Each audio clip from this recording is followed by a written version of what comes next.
am thrilled to be here. I've been a member of this chapter for about a year and a half, started volunteering with Jeff, and then I just kept showing up until he was finally like, fuck it, take it. So I am real thrilled to be here, and I'm even more thrilled to have Walt Frye from the Charlotte Regional Fund for Entrepreneurship. I got it right. Here, it's a mouthful. Here as our first guest. So come on up, Walt. Thanks. Appreciate it.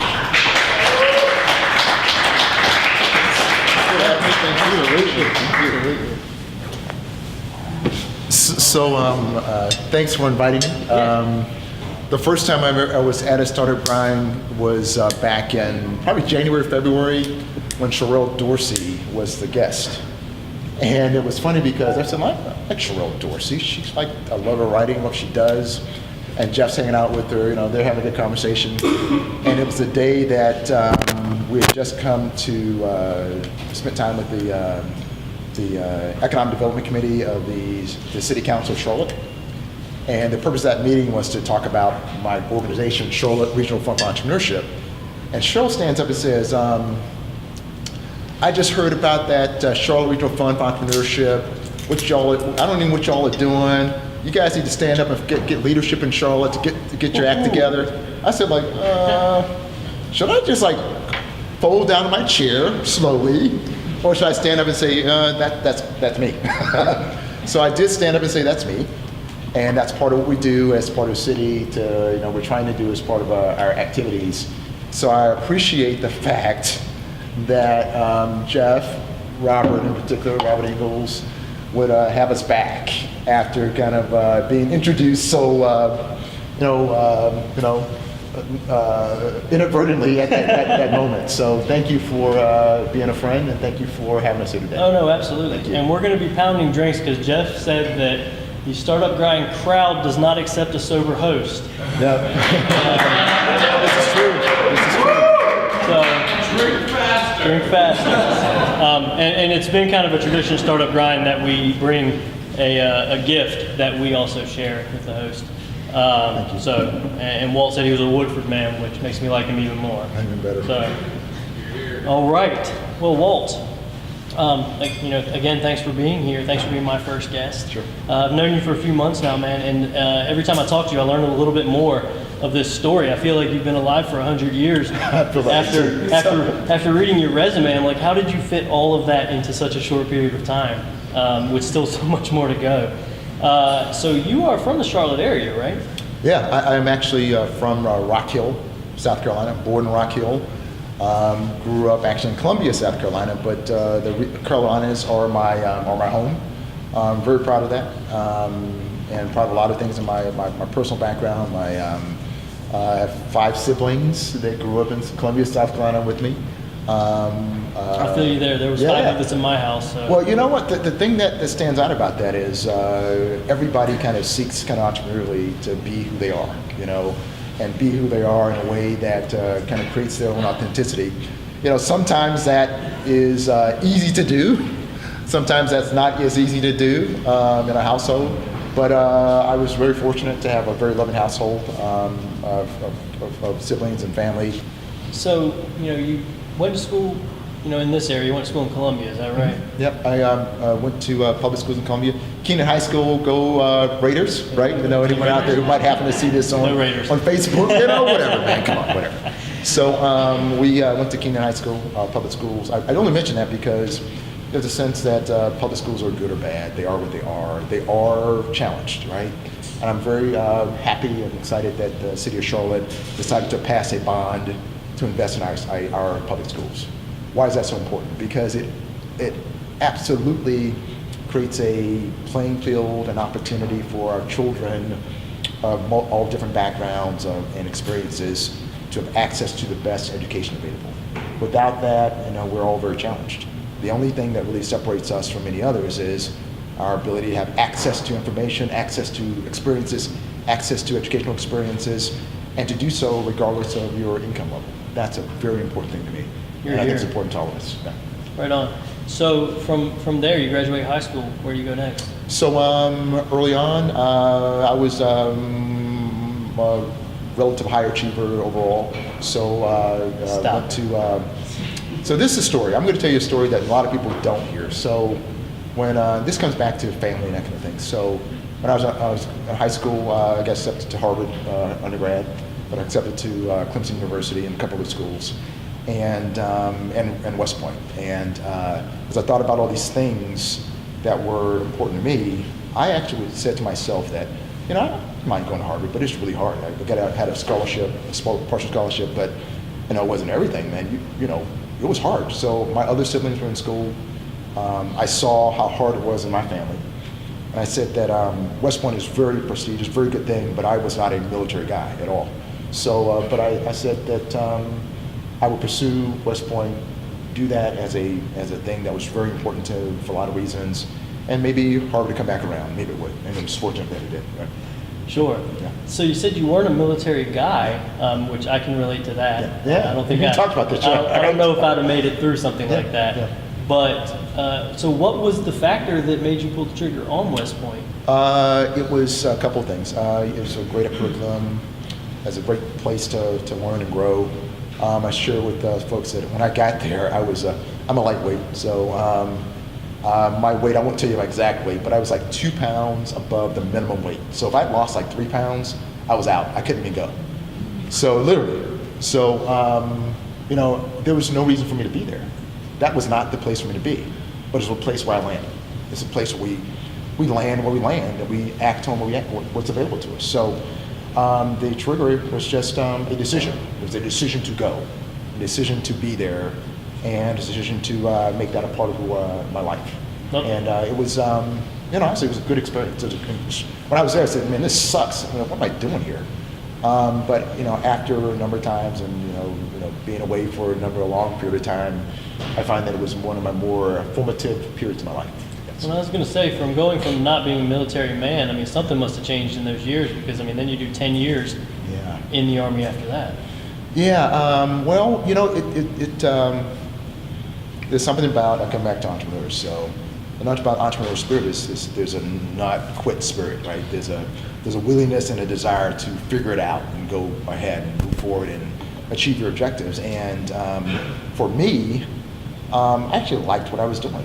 I didn't think I was going to like it, but I did. And it was a part of just figuring out what worked in that situation, to be very mindful, very active, very engaged in the work that we have in front of us. So when I got in, this is true. I selected my duty assignment. I was a military policeman. My duty assignment was at Fort Meade, Maryland. You know where Fort Meade, Maryland is? It's outside of D.C. People, I thought I was going to be partying in D.C. It is true.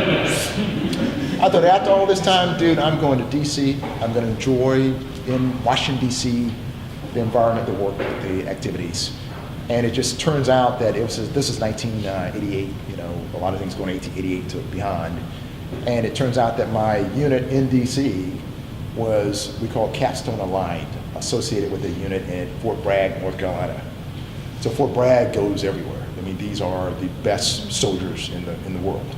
So what I thought I was going to be in DC partying, I was like following these guys at Fort Bragg to places that I did not expect to go. So we landed in Panama, doing a little operation down there, which was important, and then eventually over to Southwest Asia, Saudi Arabia, Iraq, and Kuwait.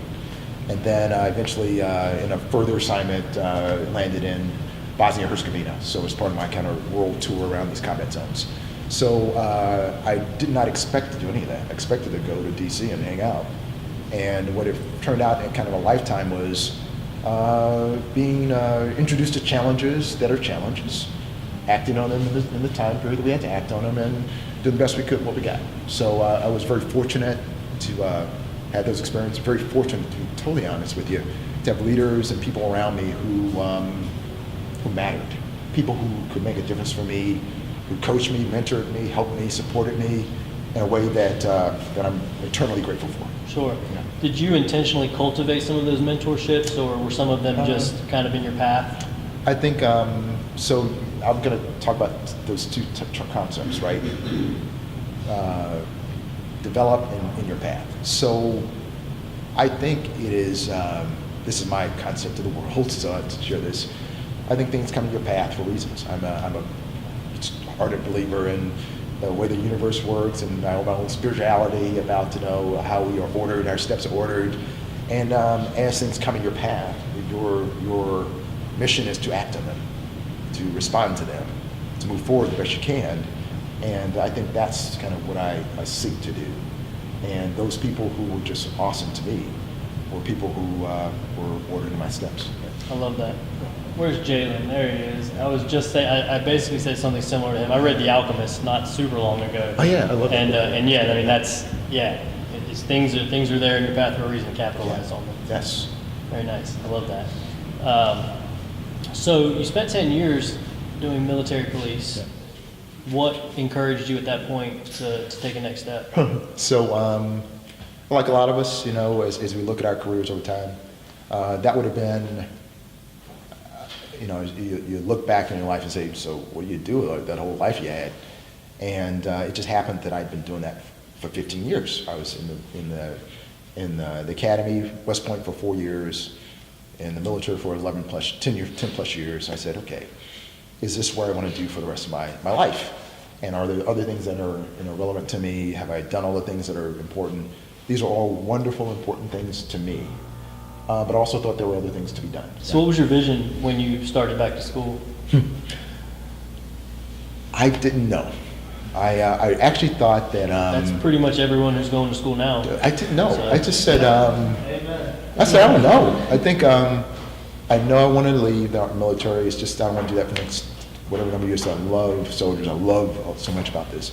Go Army, be Navy. I love all about these things, but I didn't know. When I arrived at business school, I knew nothing. I didn't know anything about what is investment banking, what is all this stuff, and it was really just very confusing to me. But so it also speaks to me that you don't have to know everything. You just know what you know today and just act on it and work with people to help you. But I think I just add to that it's that I had an expectation that would help me make a shift. There'd be everything would line up, magically. There'd be magic dust sprinkled on you. Go to the fancy school and all of a sudden the magic dust is sprinkled on you. And the fact is, the magic dust was kind of sold to you. But the magic dust to be really magic has to be in you as a person. So I pursued a lot of things in thinking, and I landed on Wall Street afterwards. And that probably wasn't the best thing for me, but it was where a lot of people were going. There's a ton of money being made. I know the stock market's going crazy. Did you finally get to do some of that partying you wanted to do in DC? Well, I was married already. No, the answer is no. But no, it's weird because anybody who's focused the whole culture of Wall Street and this ethos about it, at least 15, 20 years ago. I won't speak to today. I just put when I was in. Part of it's true. I mean, about the party life, the big everything, the access to a lot of things that are some are healthy, some are not healthy. Those things are true, but all of them don't reflect necessarily. Don't have to consume you. And I think part of it for me was I got to a point that I really kind of identified that those were issues that could consume you, right? Those were kind of the Jordan Belfort days, weren't they? Yeah, there were. Yeah. There were. And that was 2000 to 2002, so height of the internet bubble, a lot of shakeups in terms of the structure of a lot of financial systems at that time. For me, I was in international equities, so I traded equities, international markets, and traded derivative convertible bond packages, what we call them, and sold that stuff and traded it, did that, and it gave me a real opportunity to see a lot of things in a lot of spaces, a lot of markets across the globe, which was interesting, but it also gave me a sense that this wasn't where I need to be. And then for me, just a fast forward, 9/11 happened. I was on I was actually on the New York Stock Exchange at when the first plane hit, and we was like saying, "Hey, what's going on the news?" And everybody's kind of looking at it. The second plane hits, and the floor clears out. You say, "Everybody, get out of here!" And you see all this chaos and what is 9/11 taking place, and this really comes back to again, in that moment, thinking about where that is.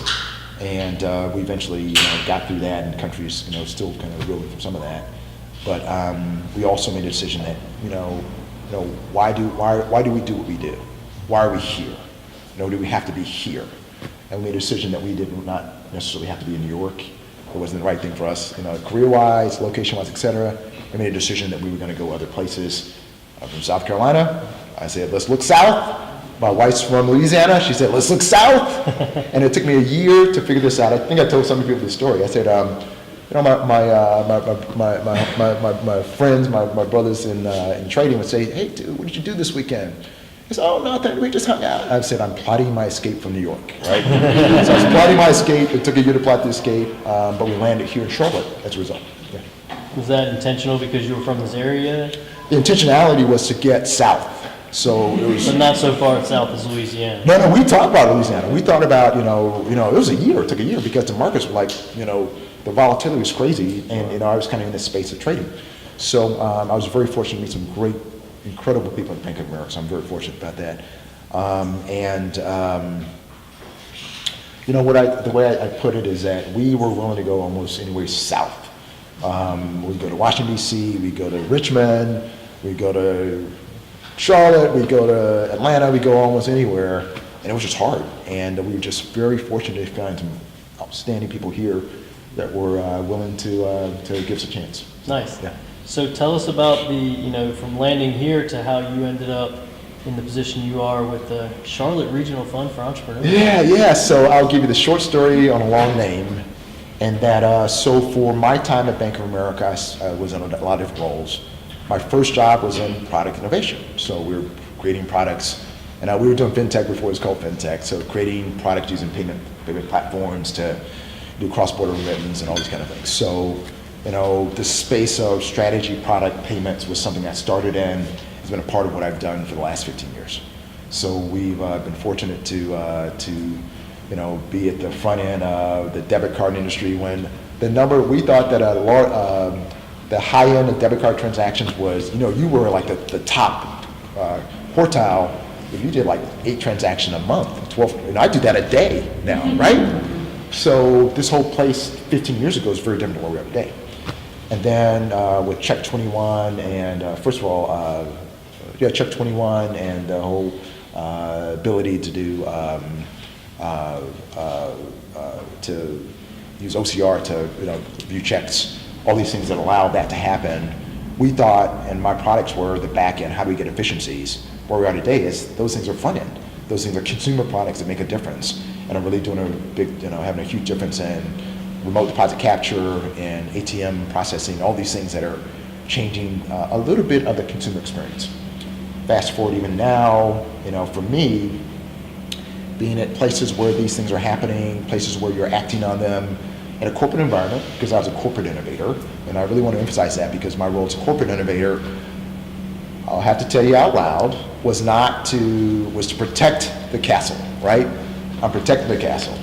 I'm letting folks in based on alignment, a number of things that are important. We'll talk about some of that later. But my role was not to embrace entrepreneurs, it's protect the castle, protect the franchise, protect the systems, security, all these other things are important. I'll talk about the other side, a little bit later. But my journey was about, in product, strategy, payments, sales, marketing, consumer bank, credit card, et cetera. So really in the payment space. Eventually left from Bank of America to go to Ally Financial, and eventually to a company called Fiserv, which did back-end technologies for a lot of the big banks and commercial banks and consumer banks and community banks, et cetera. And my last role was as a product exec for our bill payment group, where I managed the product strategy and execution for what we call biller solutions, which is where our primary competitor is the biller. So the Dukes of the world, the Spectrum Communications, those folks, and doing the billing solutions for those. So when I left there a year ago is when I really thought about, how do I think about making a shift, after another 15 years, a shift, and my perspective about my career, but more so, how do I operate in this environment in Charlotte and where I live and work in the same world. So imagine that, living and working in the same city, Does anybody, how many people live and work in the same city in the crowd? What? Really? I obviously was doing the wrong thing. So I was living here but working a lot of other places. So I won't even name the cities. So I'm trying to live and work in my house. Dude, absolutely, absolutely. So that's where I started this journey about the city and this work and how we engage. So that's where I kind of started to be more involved in what this city is doing around work and operations. Very cool. So how did that turn into entrepreneurship? Because so far, it's been corporate jobs. Yeah. And what was it? Was there a moment? Was there an experience that occurred where you were like, this is the direction? Okay, so I got to take a sip of this for the next one. It's always a good story coming there. So when I was actually looking for the opportunity to be back in banking and product and this kind of stuff, I started kind of getting involved in QC FinTech and operating in that space, but I was also open to, the recruiter calls, et cetera. So I got this call. This is totally true. I got this call for a role, which is a pretty big job at a major financial institution in a different city. And we were having this conversation, and we got pretty far down the interview. And then I had this interview where it went really well, and I said, like, yeah, is this what I'm going back to? And it was like I said, like, ugh. And it was this whole conversation. This is not I don't want to disparage our corporate partners, because I love them for a lot of different reasons. But at this moment, I said, I do not feel that this is the direction that's for me. And I kind of immediately kind of stopped that path. And then I participated in some other conversations, but I really knew that that's not my path. I'm not, honestly, let's be honest. If there's an offer that you can't refuse, there's an offer you can't refuse. But I'm not going back. I'm not going back. I said that my path is here in this city, doing this work with entrepreneurs, as at that time as an advisor, as an investor. I was kind of perusing around. So what am I going to do? I had a couple ideas. Am I going to actually kind of execute on those ideas? Am I going to buy into something? What am I going to do? So I was in that space already. But I knew this. I'm not going back. It's not my thing. I'm not going. And that decision was a very important shift for me, because I stopped taking those calls, which were relevant calls. I'm not being negative about them. But I started looking, so how do I help here? And that was a shift. You got to shift your focus, your attention, how you listen to things, how you engage with people, how do you help this thing happen? How do you use your assets to help others in this space? So that was I said, I'm not doing that anymore. And I went to this direction, and this is my path. And I thought about that. I spent 15 years in the military, 15 years in corporate America, and this is my third chapter. I'm going to do this for as long as it, hopefully I have another 15 years. I love it. 15 minutes maybe. But that is a very startup grind story, because one of our mission pillars is to inspire entrepreneurs. Yeah. And in this role, I've been able to meet so many of you that are doing so many cool things. You're creating things that I didn't even understand existed, and I still don't even understand how a lot of them work. But it's proof that no matter what your path was, no matter how you got there, there's still time to change it. Yeah. I tell people that I mentor that some people are born with the entrepreneur spirit. You see it. They're 3 years old and they're trying to sell stuff out of the pantry back to their mom, but some people cultivate it, and so many people that I've met along the way cultivate that mindset. Yeah. They decide at a certain point in their life that they're not going back. We make a decision. So, so somebody you may know about this person already. Dave Jones was the chairman of our board, and he also was the founder of Peak 10. He started the company when he was like 55. It's $1 billion company. He started the company when he was 55. It's a $2.7 billion company within a recent merger. So you can start from where you are and go in the direction you want. You can do this, but it ain't hard. It ain't easy. You got to take some activity and some guts to do it. By the way, I'd say, but you're not alone. You look across this room, you are not alone. You can do it. So tell us a little bit about what you've been involved in now. I've been keeping up with you. I know you've been in QC FinTech, City Startup Labs. Tell us a little bit about that, your experiences there, what those organizations are about. Because, I want to educate people as well on the entrepreneur community, and there is no one better who knows it more inside out than this guy. So there's a dirty word out there. Let me talk about the 10% entrepreneur. So what it means to the 10%, 10% entrepreneur. There's a book, some work on it. It's not a great read. It's not a perfectly written book, but it's a very good book. And the reason I'm a proponent of it is because it speaks to what can you do today to be involved in entrepreneurship so that you can advance this from 10% to 30% to 50% to being 100%. It means managing your risk in a way that fits your life, your lifestyle, your family's lifestyle. And you don't have to say, I'm going out today, I've got this invention in the back of my head, my grandmama says it's awesome, I'm jumping in, 100%. You can have very disciplined approaches to how you engage in this community. So for me, engaging in these organizations, my initial kind of engagement was just because I just wanted to learn about them and participate and activate. So my first one was QC FinTech, and I had a FinTech background, so it just made sense. I'm going to go in and participate in all that. So it was very good, so I enjoyed that. And it allowed me to be an advisor and engage with companies and invest and do some other things that were important to advance it. The second was City Startup Labs. You guys know City Startup Labs? Henry Rock on City Startup Labs. It's an incredible accelerated incubator program that's targeted at millennial African American men and women in Charlotte. Very important because there's not a dearth of well-structured programs that reach into our community. So I went there because I said, I saw this thing on Meetup. I don't even know what you guys are doing, but I'm going to show up. I show up a lot to stuff, so I just show up. And that is the number one rule, just show up. I mean, I'm sitting here because Jeff posted on LinkedIn a couple years ago, I need someone to volunteer. I showed up, and like I said, I just kept showing up. Yeah, so. It's so true. So I showed up to this meeting, and Henry said, so what are you doing here? This meeting is for the candidates. I said, dude, I just saw this on Meetup, and it came to me. I said, I just show up and just forgot what was going on. Because I had an interest in two things that I was not accustomed to. I didn't know a lot of millennials. I don't have kids, so I don't have a lot of millennials who I'm intimately familiar with. So I wanted to know, what is millennial doing?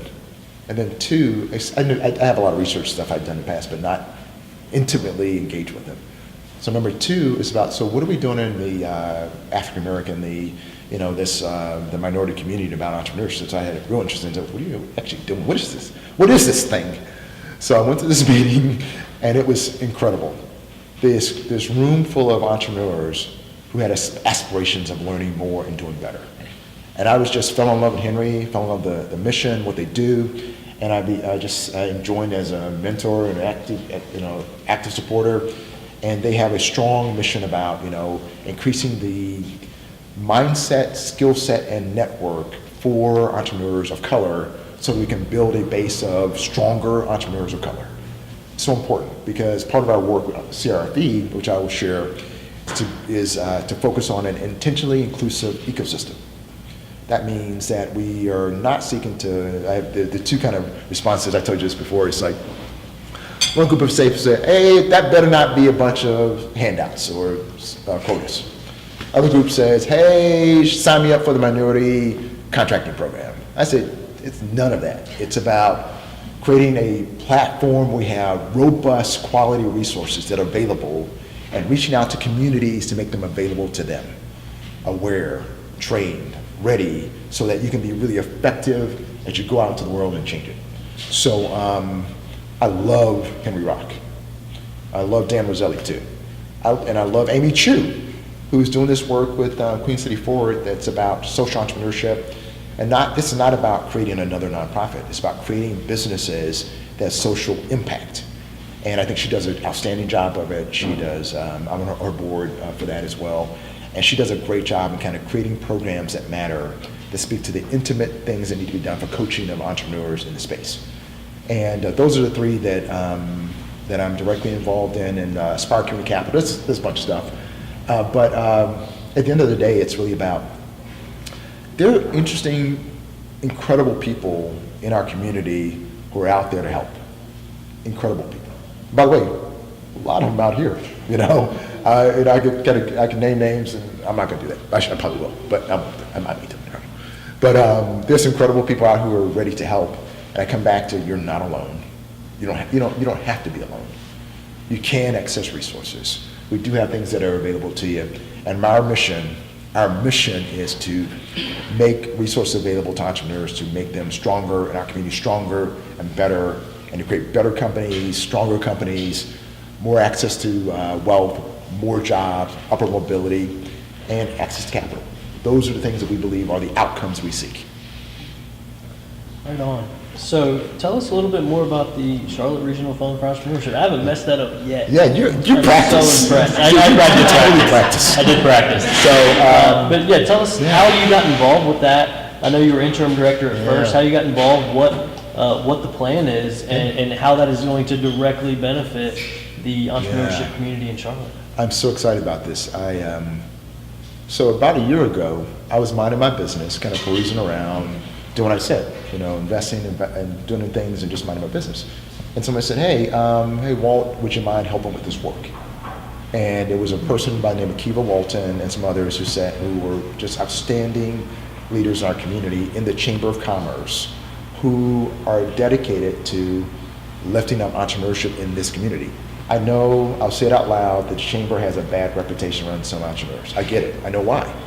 They struggle, they do what they do, but they are committed. Kiva Walton, as a champion of this space, is committed to making this happen. So I'll say Kiva Walton's name out loud, and he's a shout out I will absolutely give. So we talked about, how do you start to bring these things together? We have a lot of silos of activities taking place, a lot of different strategies, organization plans, and I just had some background in strategy, so we would like for you to help. So I came in and helped. The intent was to bring divergent strategies into one. We operate as a community of one around entrepreneurship. That's the mission. And through that process, we were able to engage with this, city council in Sherrill, as I mentioned before, and the chamber was able to see and kind of approve of some of this work too. So we're able to move this forward to be a cohesive set of strategies for the community to help build entrepreneurship. I say entrepreneurship, not entrepreneurs. The reason I say that's because entrepreneurs are individuals, and you guys have these things that are very important to you. And I was originally asked to come on as be an entrepreneur in residence. I said, no, I'm not going to. I can't come on an entrepreneur in residence because I'm not an entrepreneur, and these people are, are special. They're legions. They should be highlighted for what they do as entrepreneurs. So I'm not an entrepreneur, so I said I cannot be an entrepreneur in residence, but I can help with the work. All that being said, we fast forward a few more months forward, and we've established an entrepreneur in residence program with Chris Elmore at the Chamber. We got others who said, hey, they'd be involved, and a number of people I won't name, but who said they were very excited about the work. And what this work is, your question, is really kind of 5 things we're trying to get done. And we think about is these 5 categories. So one is improve the connectivity of the ecosystem. What that means is creating digital and physical spaces for entrepreneurs and entrepreneurial supporters to connect. The digital platform that we're evolving was supported and prototyped, kind of researched by Skookum, entrepreneurial organization here in Charlotte. We got a lot of good data, and they went out to talk to a ton of people. And what it said to us was entrepreneurs connect in different ways, and some of them don't connect at all. So how do you reach out to them and bring them in as they choose? Making a really very engaging process and not robots. We're not robots. We're people. We want to engage people where they are and bring them in. So a digital platform will be a part of it. Another part of it will be a physical space. That physical space we're thinking about is this space. But not only this space, but this collective of 3 buildings. There's Grace Zion AME Church, which is AME Zion Church is next door, built in about 1900. There's the building to the far side of our conversation. There's the MIC, Mecklenburg Investment Company, built in 1922. And this space, this intersection of 3rd and Brevard, where we are tonight, is the intersection of the Brooklyn community in the early 20th century. And specifically this intersection, these buildings were the heart of the African American community in 1920s. So we believe in Jason Wolf, an incredible leader, and advocate for entrepreneurship in this community, says, I want to use this space, if we could, as a space to do this, to enable entrepreneurs to be better, to enable our community to be better, to lead this as another space where we can have a iconic space for entrepreneurs to come together and learn, collide, build themselves up, and be better. And we think that pathway of being better helps our community and our pathway, our aspirations about entrepreneurship that we think we have. So that physical space is really important. I will do another shout out, Jessie Denon. She said, hey, dude, why don't you think about this thing like the NASDAQ Entrepreneurial Center? I said, dude, that's awesome. I love that space, and I think it's great. We're kind of imagining this is kind of that. Imagining this is other spaces too, other things we do. But if you look up the NASDAQ Entrepreneurial Center, say, what do they do? And we say, that's what we want to do. The space may not be the same space. We don't have $100 million to kind of do it. But if you look around the space tonight, and I would challenge you to say, reimagine what it could be in 12, 18 months, 2 years, 3 years. And you come back here and say, wow, I was there when it started. You will say that, and you'll be happy about that. We're going to put it on the calendar tonight. Dude, put it on the calendar. Just like I was escaping from New York, it's going to happen. Lovely. So lastly, that's one thing. We're going to connect. We got mentorship programs we're going to do that are very important to us to connect entrepreneurs at different levels. One program that's a part of that, kind of a tiered program, a common program, and then a tiered program is working with MIT to do what's called the MIT Venture Mentoring Service, really connecting technology entrepreneurs. Very important for us. We want to make sure that that unique category of entrepreneurs is really highlighted and we have the right resources brought to them. We have other mentoring services too, but that's really important for us to be, have these distinctive tiers of work that we're doing. The third thing is about Elevate and Celebrate. We want to reimagine large-scale events that we do in Charlotte that reflect our aspirations. The one I told Jeff about a while back, I said, hey, we want to do this Innovation Olympics, figure out how to kind of think about us as a city and us as entrepreneurs and say, every Olympiad started off as as I'll say like the swimmers, as a kid in a kiddie pool, at 5 years old before they became Olympiads. We're somewhere in that spectrum, and we believe as individuals and a community, we can kind of move ourselves from being those kids in the pool, swimming, in a kiddie pool, to being Olympiads in our space around entrepreneurship and innovation. We believe it, we know it.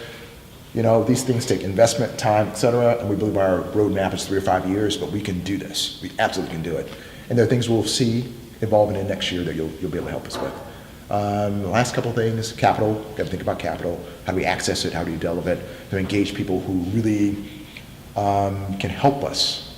What that means, help us, it means two things. One is for entrepreneurs, all entrepreneurs, we have to be ready for capital. We have to be ready. We have to be ready in terms of our quality of our companies, quality of our financials, quality of our business model. We have to be better, stronger, as I'm talking about before. This whole thing about, come back to influence. You got to have a training regimen to get there. But we can get there. But don't assume that just because you didn't get accepted and you got denied 80 times in Charlotte means that, people in Charlotte don't care about entrepreneurs. You might not just be ready. I hate to say it. I'm sorry. I know you're going to like this, but I'm saying it. You might be ready also in that 80 times you're denied and 81 you're accepted.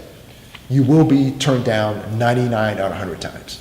You absolutely will. Yeah, I You think absolutely will. I read Disney's biography, and I feel like he went to something absurd, 3,000 banks. Totally. And I'm like, I'd have made it to 25, and I've been like, it wasn't meant to be. So I was in conversation with a local banker, not a large bank, but a very emerging, prominent bank here that we love, that was talking about the fact that a lot of us go to our legacy large banks for these things we need around entrepreneurship.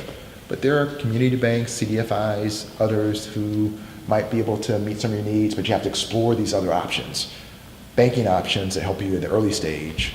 Going to the next stage of early stage capital, friends and family. A lot of people don't have friends and family. You got to think about how to bootstrap things. 10% entrepreneur, prepare yourself to get forward, and get yourself there. And then even as we look at the angel scene here in Charlotte, yeah, I got it. I'm in a couple of these groups, and other folks are here too. and the investment thesis of what we choose, right? Investors can choose what they invest in. Not always meets the needs of all entrepreneurs, but we have to get ourselves ready to be in front of them.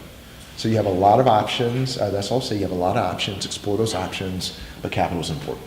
And we're going to really act on capital. And there's some things that are interesting that are emerging that we're going to talk about probably in January. Nice. So when you talk about capital, past mentorship and support, are we looking to fund companies as well? Yeah, so Charlotte Regional Fund for Entrepreneurship is a community-focused initiative that funds activities for entrepreneurs. We don't invest directly in companies. We can't do this. That was my question.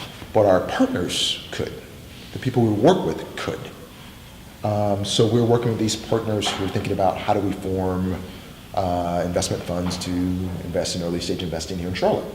So CRFE, my organization, won't invest directly in companies, but our partners might, and they're looking to do so. But he'll get you in front of the right people, as it sounds like. So we think, in fact, that's right. So we'll build these activities that you'll be able to see probably in the first quarter, maybe second quarter, but definitely 2018, we'll have a better sense of where do I go? How do I access these things? How do I prepare myself for capital and all these other things I talked about?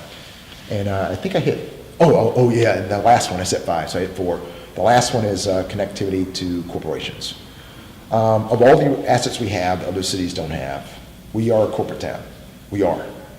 You can say, hey, no, we're not, but you look outside that's surrounding this building, we're a corporate town. But these are also leaders who have, who are invested in, who have the potential to be invested in innovation. We want to engage those corporate partners to say that we want to work with them, partner with them to be innovation partners, to be partners in terms of investing in your businesses, to be your first clients or consumers of your business, and to be really bridge this gap between corporate innovation and entrepreneurs. I say that because I know this. That was my world. That's what I did, off and on for 15 years. From my first job at Bank of America to my last job at Pfizer. Off and on I did this. My job was not explicitly to let people across the moat. I was protecting the castle. The franchise, the risk management, procurement, all these things are part of that. But what I see on the other side is that, so, how do we help solve for that? How do we kind of build a bridge across the moat to the castle that's acceptable and allows us to give entrepreneurs and innovators an opportunity to work with these corporations. Queen City FinTech is one example. A lot of the kind of core activity in that program is to connect entrepreneurs in the program to corporate partners. CLT Jewels is another program that helps to do that. But we also think that we want to do that at a bigger scale and enable other parts of our community to be involved in this, and other innovative companies and other innovators, whether they're large corporations or mid-market corporations, who really need and are seeking access to innovation to be part of this partners in this work. So that's a huge and very important part of what we want to see happen in 2018. We have a couple of activities around that. So those are my 5 things, man. It's a ton of stuff. And every time I present this, I present it 5 times to publicly. And folks have said, well, that's like apple pie and Chevrolet. We love it, yeah, but how are you going to do all that? And the way I say it to you is that not by myself. We need to bring it together, a coalition of our partners, of you, of innovators, entrepreneurs, to say, we are committed to this path for the city of Charlotte, and we are going to act together to make this thing happen. To not do that is failure.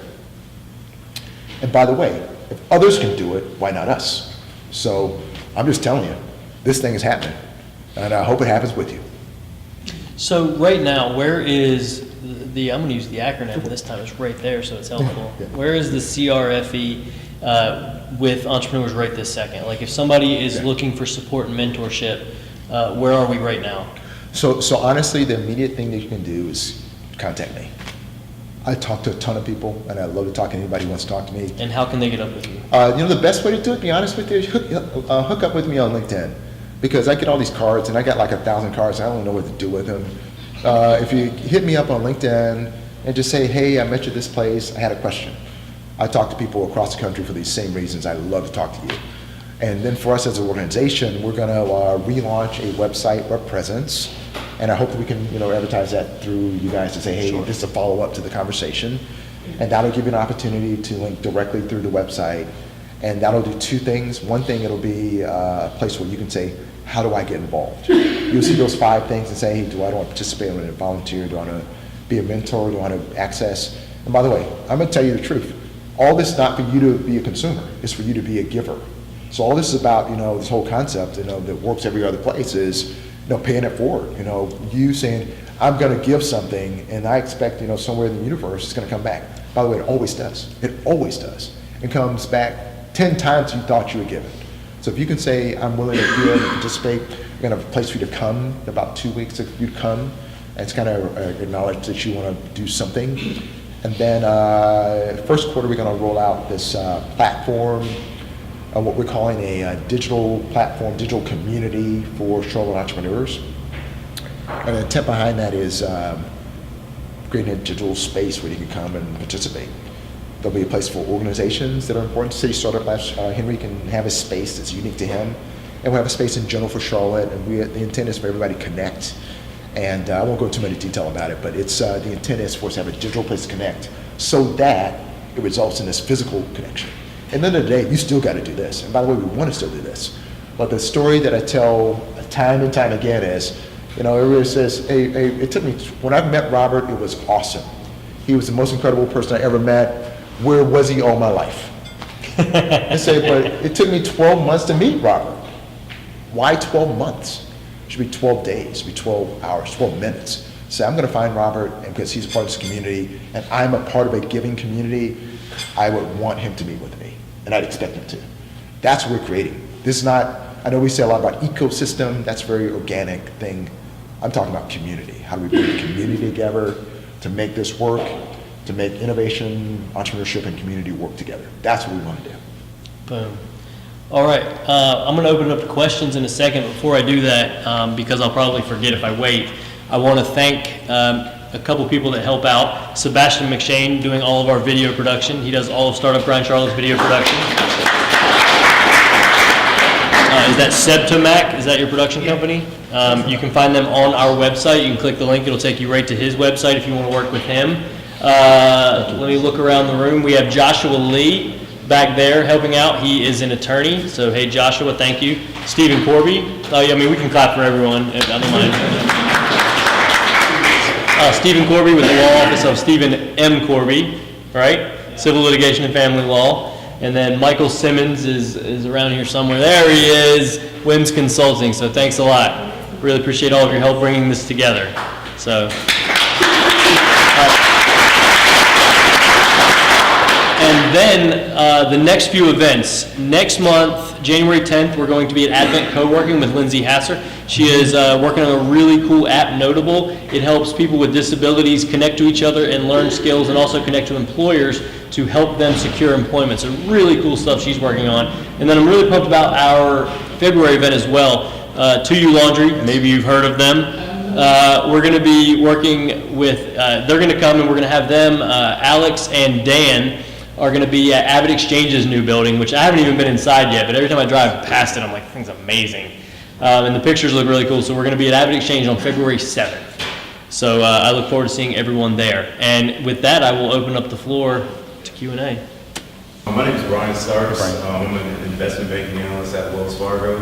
And I just had a question regarding entrepreneurship in the fintech space specifically. So when I was an undergrad, quick scenario, me and one of my fraternity brothers, we tried to start a company within the fintech space, which we outsource the initial app development to like a different country. And so now we have basically a non-working prototype. What are some of your insights on recruiting like developers who would actually want to join the company and how we can sell them on joining? So I'll speak about two things. One is, and Jesse and I talked about this, about, what's the best way to start a company is start a company with a person who's an engineer, who can actually code. Starting with a partner who can do these things.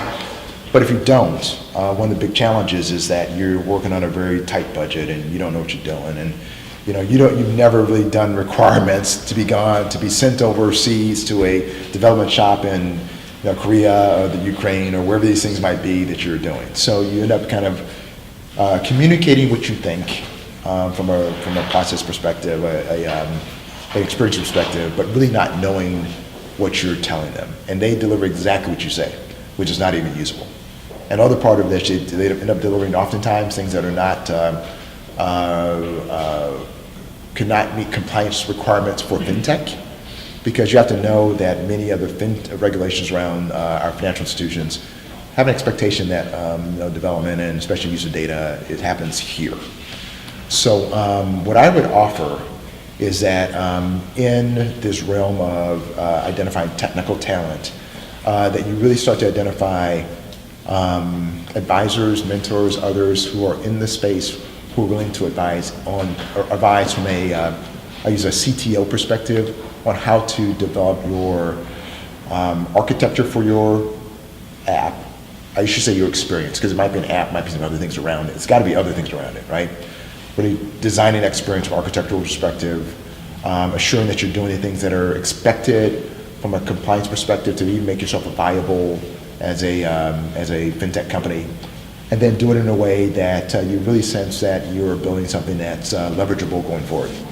As building an MVP, that might just be about the customer experience. Can you capture customers, using the app, and there's no financial activity behind it.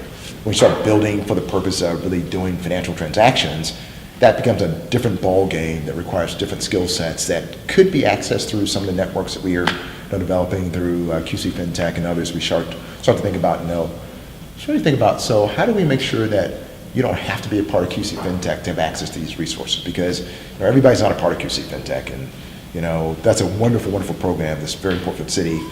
But there are other ways to get access to those things. So one thing for you, I'll tell you, being a part of Carolina's FinTech Hub. Have you heard about that?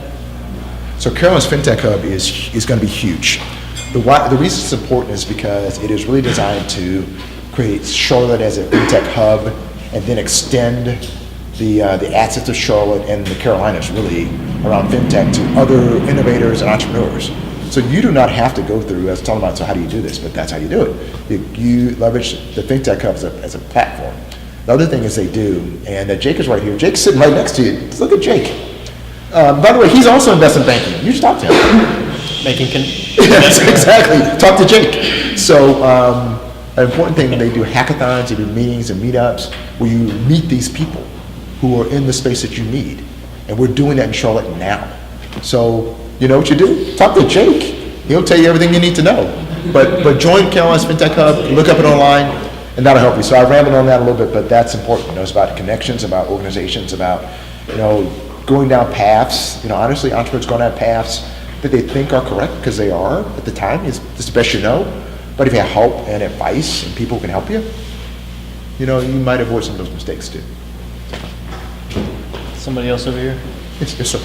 Hey, my name is John High. I'm a Hey, John. mechanical engineer in the area, and I'm interested in tech, especially like physical things like batteries, drones.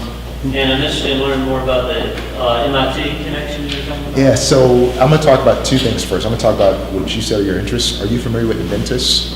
Yes. Are you familiar with the Portal and Ventureprise? No. So at UNC Charlotte, there is a building called the Portal. I don't remember what all the letters stand for, but it is a building at UNC Charlotte that's dedicated to commercialization of IP for stuff, right? They have a person there by the name of George. What's George's last name? McAllister, who runs the Small Business Technology Development Center. That you can go there today, just call them up, and they got to help you. That's what they do. That's what they do. They have to. They have to. They absolutely have to do this. Tell them. Tell them Walt sent you. Tell them Walt sent you. So tell me. Yeah, I won't tell you. But I tell you that because that's a resource that's available to you. It's publicly available to everyone, and their job is to help technology-oriented companies to develop their technologies. And typically, if you talk about a physical product, there's probably some technology associated with it, whatever that might be. So that's a place to start. Really important. And obviously, Inventus is kind of an iconic location here.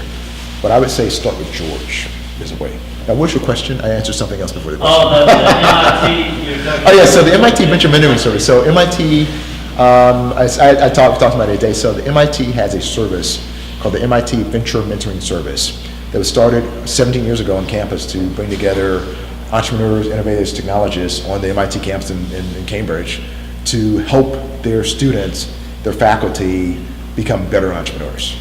Since that time, they've created an outreach program, so they actually train others like us, our city, around how do you bring that same learnings to your city. Anyone else? Yeah, please. Yeah, Will Coster. Hey, Will. I'm in personal finance, and I was just kind of wondering how far along with the idea do you need to be to partner with CRFE and other things like UC FinTech? Yeah, so CRFE, you should think about CRFE as a supporting organization. We kind of invest in these groups. So when you look at, you don't have to be far along at all. You just have to be, so I would tell you this, I come back to 10% entrepreneurs, start from wherever you are and get involved. So where you could get involved is in the same way that Jake is involved in Carolina's FinTech Hub. Go online, find out about it, see what they're doing, see the resources, because these are resources that are available to us as a community to help us get better. So you don't have to be that far along, and you don't have to be far along at all. You just have to have learning more, being engaged, developing ideas, getting smarter, developing domain knowledge, developing a concept, a passion for what you're doing, and being much more disciplined in your thinking about entrepreneurship. So it is true that folks can be very haphazard and still win, in entrepreneurship. But there are also disciplines around it too that you should think about how you're learning those disciplines and becoming better and stronger in the space. I come back to, I want to go from being in the kiddie pool to being an Olympiad. I got to train and build that up through disciplined work. And QC FinTech is one pathway. The Caroline's FinTech Hub, I'm really very bullish on that too, because I think it has a lot of potential to bring resources together that are just for the purpose of making us stronger in this space. And another source, I love these guys. Do you know the daily newsletter, Let's Talk Payments, LTP? Oh my God, this is awesome. This is incredible. LTP, which is here in Charlotte, is the largest newsletter specifically focused on fintech in the world. 100,000 subscribers globally. They do everything. And the Medici platform is what they use to kind of create a lot of their knowledge base. So you go to LTP, Let's Talk Payments. And by the way, they're here. They're in Charlotte. They're not in San Francisco. They're not in Silicon Valley, not in Boston. They're not in London. They are here. And these people, Aditya Kuchikar. And we're looking at landing him for April. He is awesome. If Patrick is anybody awesome knows too. him, send him an email. He's so hard to get up with.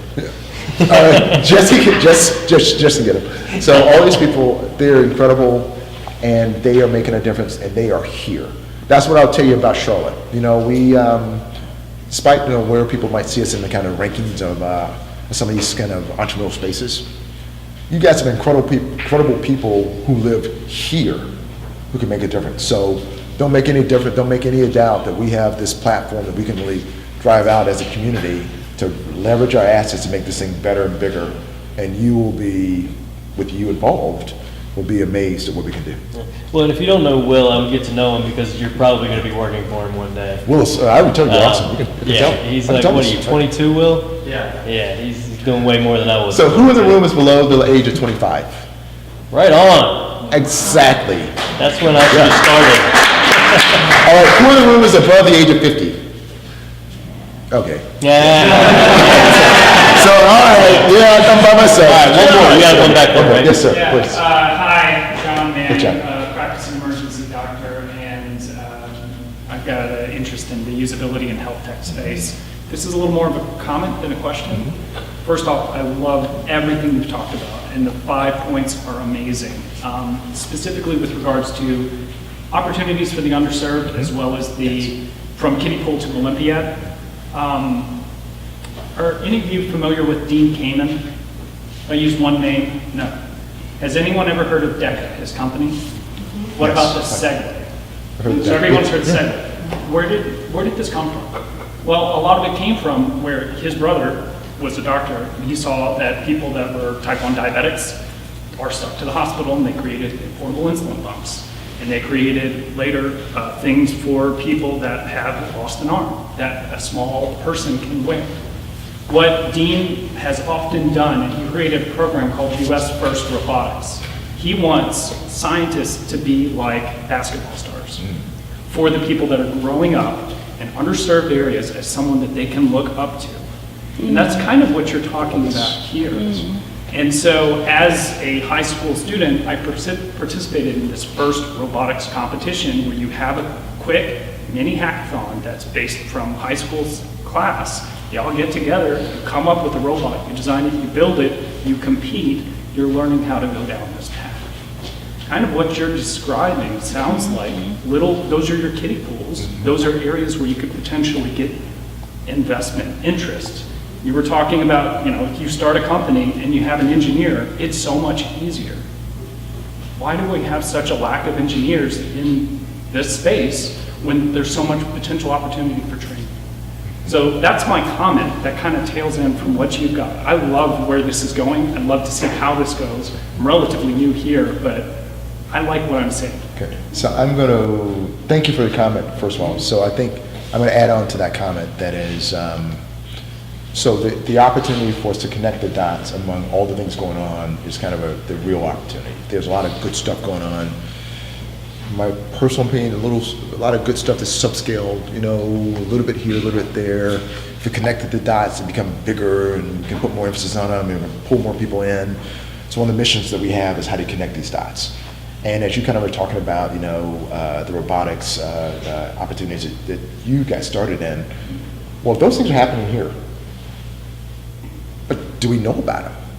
And how do we get to know about them? And how do we create this massive scale? When you were saying, I said, have you guys been to Camp North End? Yeah.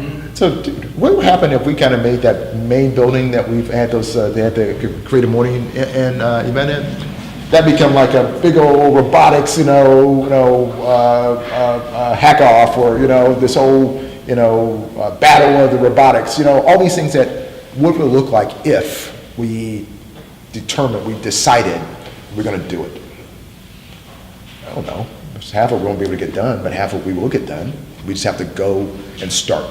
So even the idea of kind of moving along this continuum is about, back to the other comment about social, economic mobility, is starting people with where they are and move them through a path that gets them better and better and better, and making accessible the tools that are needed to get there. We don't know where a person's going to land. We don't know. We don't know all the things that have to happen. We talk about these steps. But we know that if we start the path, create a path, start them where they are, pull them through the path based on their willingness to come through the path. Now, there's some extraordinary things can happen from an entrepreneur perspective, innovation perspective, community perspective, that will change our trajectories in a way that we don't even know. We've imagined, but maybe we are not even thinking big enough. So I'm excited about what you just talked about. I'm excited about this. I want to thank you all for even being here. We've come to the end, almost. Yeah, we could take one more question if we have it. Yeah, go for it. So I work for Carolina's Healthcare System Innovation Group, which we met you. Yeah, absolutely. Yes. Appreciate everything you do. So this will come selfishly from healthcare, but it's not to healthcare, which is how do we diversify from fintech here? And then when we have giant healthcare players and other industries, Duke and CHS, what can we as corporate partners do to the ecosystem or connect with Chris Elmore teaching at UNCC or something like that to make that community? So you work with Lindsay, right? So Lindsay and I talk like every week, every other day. No, she wanted to be here. We had to divide and conquer. What we talk about is that, and many of us should talk about this, is we are a financial service and fintech hub. We should be and elevate that. But we're also the home of the largest nonprofit healthcare system in the country. We also have two of the largest, most profitable nonprofit healthcare systems in the country, Novant and CHS.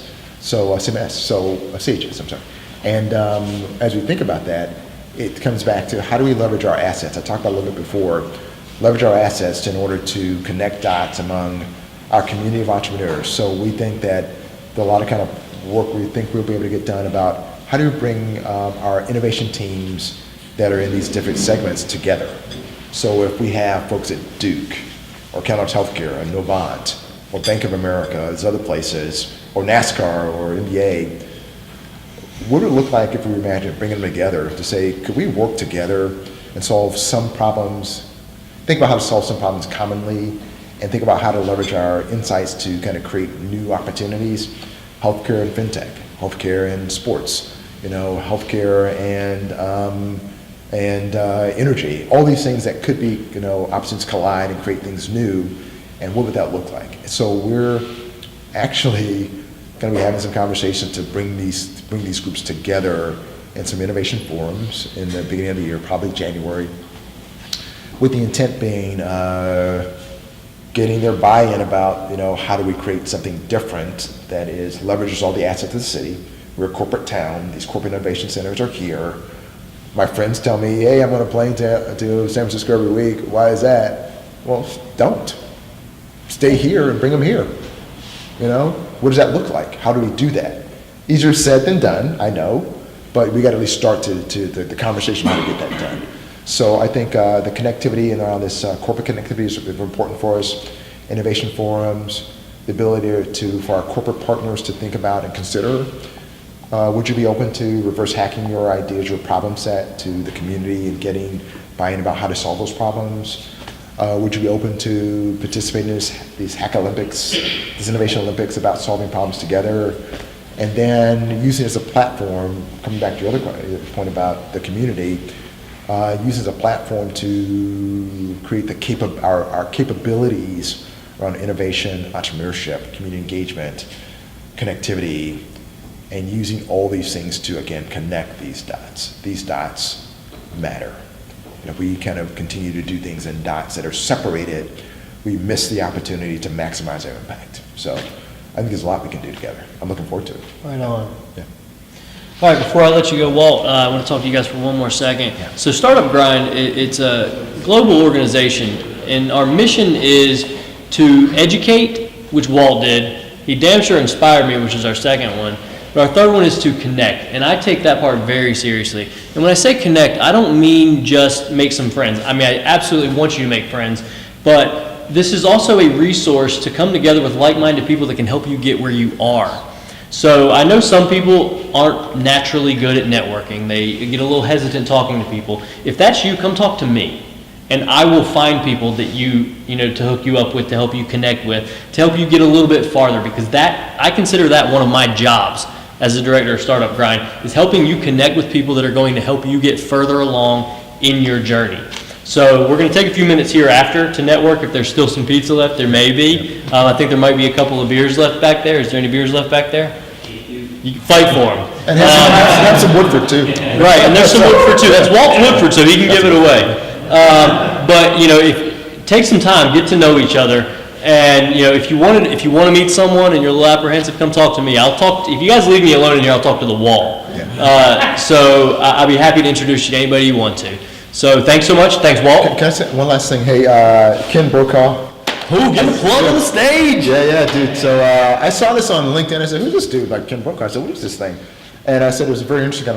I looked back into it to see what the book is and what it is. Wasn't expecting to see Ken here, but Ken has like the #1 book on Amazon. Is that right, Ken? Yeah. And it's awesome.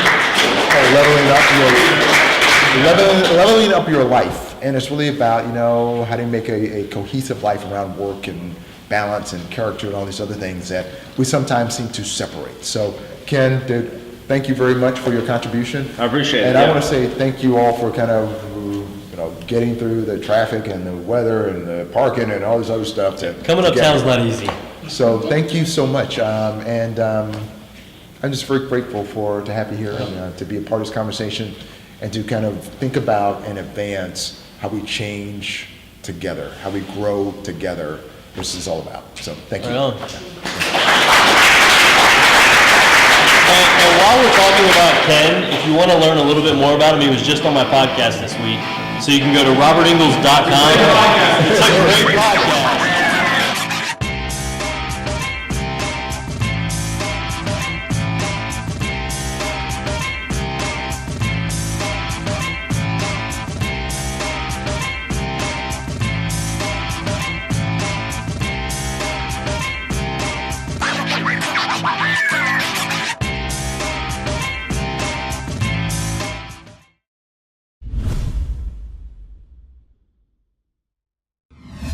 Drones are taking over the world and becoming a part of our everyday lives. And businesses of all sorts are just now starting to realize how drones can make them more money, save them more money, and impress everyone. From aerial real estate photography to professional videography to agricultural research and radio tower inspections to search and rescue and more. Drones are changing our everyday lives and creating opportunities previously unheard of. Now, you can have professional aerial videos and pictures of your business. Get professional videos of your wedding or indie film project. Take a complete scan of your farm or do just about anything else you can imagine. We are here to help you realize your dreams with professional drone videos and photos. Give us a call today to schedule your free consultation so you can see exactly how drone photos and videos can make you more money, save you more money, and impress everyone.